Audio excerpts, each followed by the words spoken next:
Kung may bago kang sahod, sino ang unang nakakaalam? HR? Payroll? Hindi. Ang tamang sagot, pamilya mong mahilig mangutang. Automatic yan, parang may radar sila. The moment pumasok ang sweldo mo, may text or chat ka agad.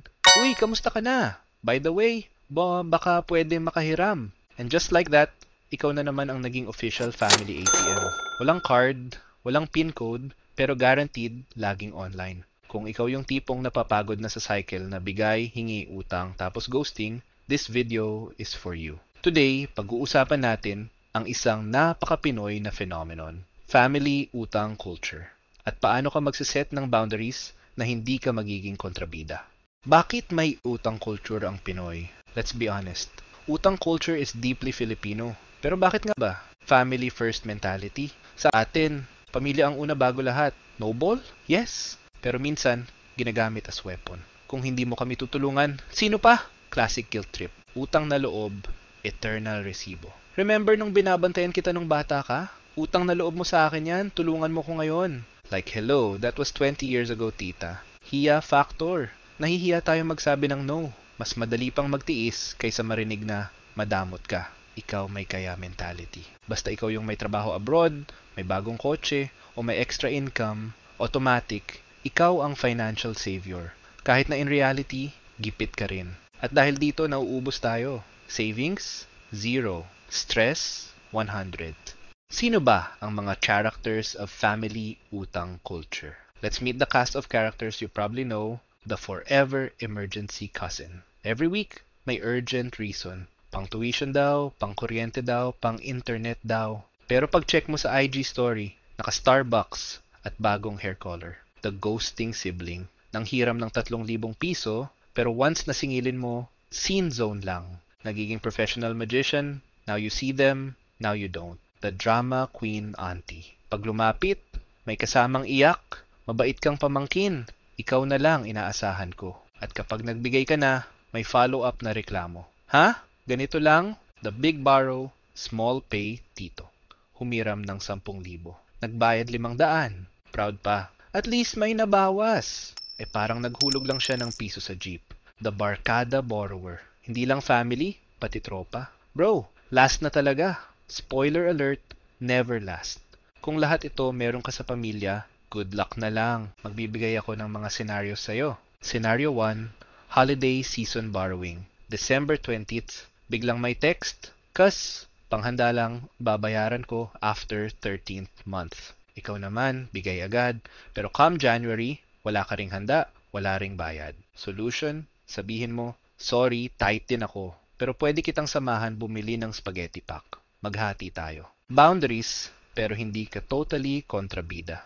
Scenario 2, the school opening excuse. Every June, may message. Pang-enrollment lang, pero every year, same story. At minsan, 3 kids na pala yung pinapaaral nila, ikaw pa rin ang sponsor. Solution? Set a utang fund. Sabihin, I only have 2,000 pesos allocated this month.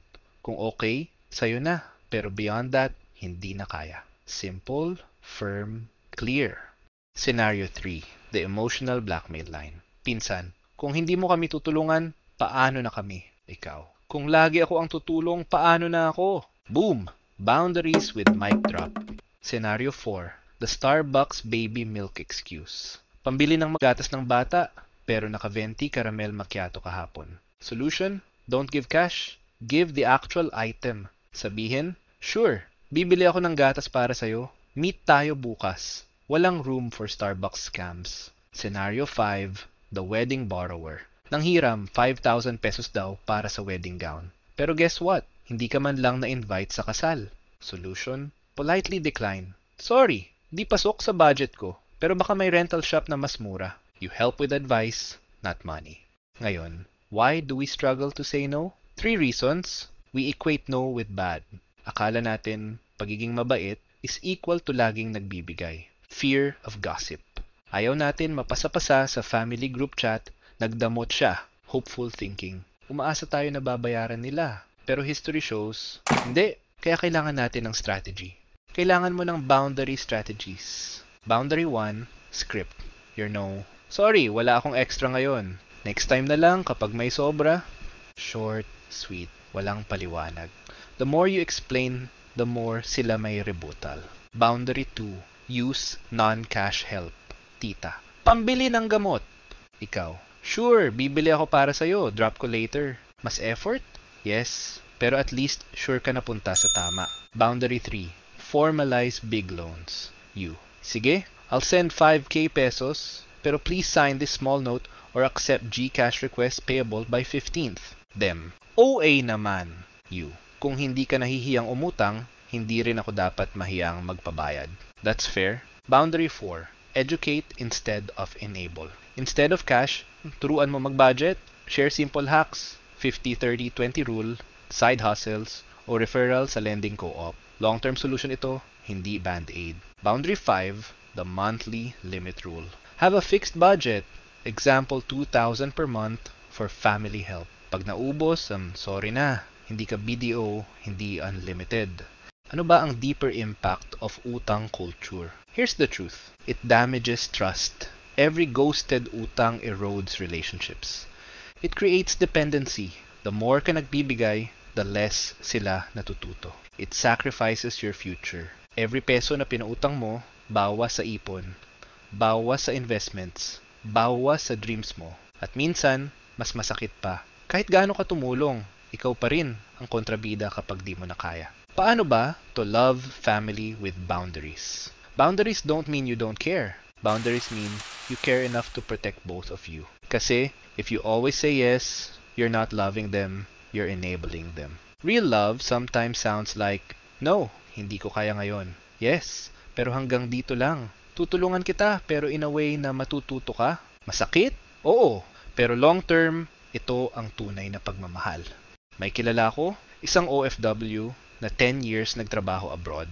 Lahat ng padala, hiningi ng family, bayad tuition, bayad kuryente, pang hospital, pang fiesta, pang wedding. Pag uwi niya after a decade, wala siyang ipon, wala siyang bahay, wala siyang sariling savings. Mahal niya pamilya niya, pero dahil wala siyang boundaries, siya ang nauwi sa wala. Lesson? Love your family, yes, but love yourself and your future too. So remember this, hindi mo trabaho maging savior ng buong barangay. Ang trabaho mo ay maging responsable sa sarili mong buhay. Kasi kung ikaw mismo nauubos, guess what? Sa huli, ikaw rin ang magiging burden. True love for family is equal to helping with wisdom plus boundaries.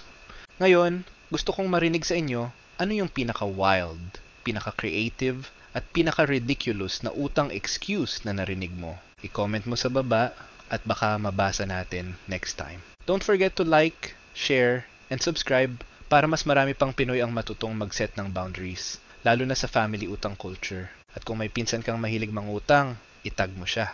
Malay mo, matauhan na.